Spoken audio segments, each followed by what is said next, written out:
What is a healthy diet to you? The pyramid of a healthy diet, vegetables should be included like every day, because in vegetables you have certain vitamins that you have to take every day. Like we have two types of vitamins, fat soluble and water soluble. So if it's fat soluble, for example, vitamin D, yeah, or vitamin E, you don't have to take it every day because there are like stores in the body.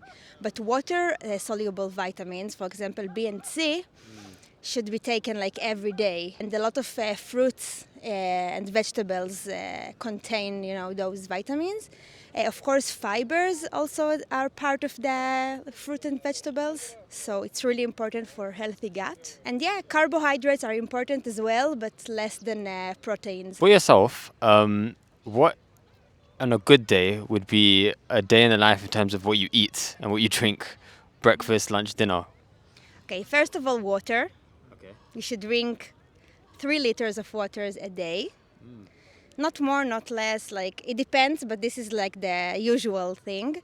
So hydrating yourself. Then you should eat like 3 times a day. Breakfast is the most important meal. You can eat, for example, tomato, cucumber, like salad, which I think in Europe it's less common to eat in the morning, salad or like vegetables. I agree. Yeah, it is less common. Yeah. It's less common, and it's really good to involve like proteins, for example an egg that gives you energy. Like it's less better to start the day with the croissant, for example, yeah, like the French do. It's yeah.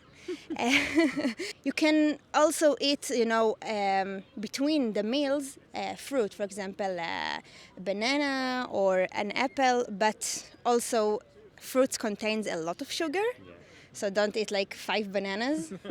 Also, you need to think about the potassium that the banana contains, so not too much. And yeah, involve, every day meat. I'm not a vegetarian. I think meat is really important because of various reasons.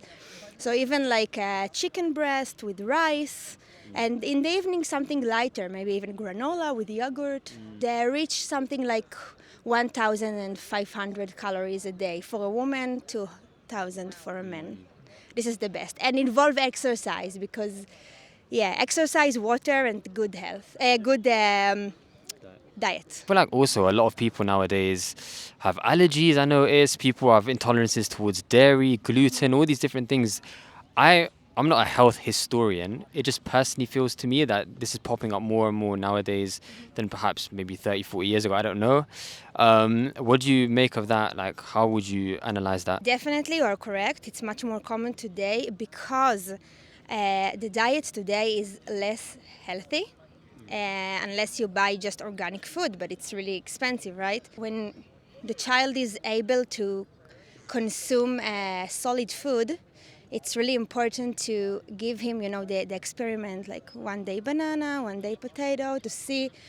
Some people like avoid nuts because they are afraid of it, and then you can also see allergies in those people that didn't expose to the food in early life. One of the things I think, except the food, people which are like keep their children really tidy. Like every time you see your child eating from the floor, just even just be on the floor, lick it. No. But it's really important for the development of the child, for the immunization. Also, pets, being around pets from early age, it's amazing for the child. Allergy for cats, for example, they can resolve it if they expose to the cat. Even if at the beginning you have those symptoms, again, there are allergies that are really, really dangerous and you can die, immediately. But there are also some sensitivity that you can overcome if you just expose yourself. So just let your child be dirty, eat a variety of food, don't be so afraid, and yeah. A couple of people we spoke to earlier, they said they almost had like a four kind of key things. Like you've hit diet, you've talked about exercise, you've talked about the another thing they mentioned was sleep was another important factor. Would you agree with that? What else would you add to that? I really agree with that. Regarding sleep, it depends on the character. Some people get enough energy from 6 hours sleep, and some from 10, and some from 12. Yeah, it depends on the age, depends on the person. There is no like formula for how many hours you should sleep. Just need to feel your body and see, what your body wants. Younger people nowadays get their health information they could get it from TikTok. The internet has so much information nowadays. Where, as a doctor, do you think that everyday people should be getting their health information from? I'm not a fan of TikTok and Instagram because I think that people just, like saying things that are not really correct. They don't really search the information, in research and, like I said, evidence-based medicine. So they just like upload the experimental stuff. And the young generation basically just look at it and say, okay, if TikTok said it, it's okay. I have no problem with like doctors who upload, they have channels, for example, YouTube channels or Instagram, but not just people, It should be something, evidence-based.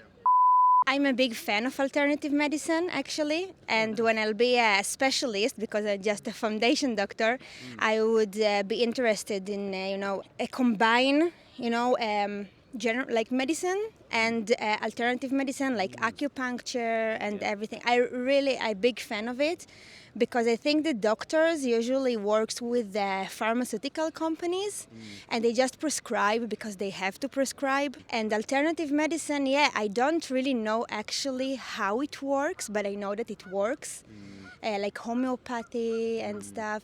And sometimes doctors just ignore it.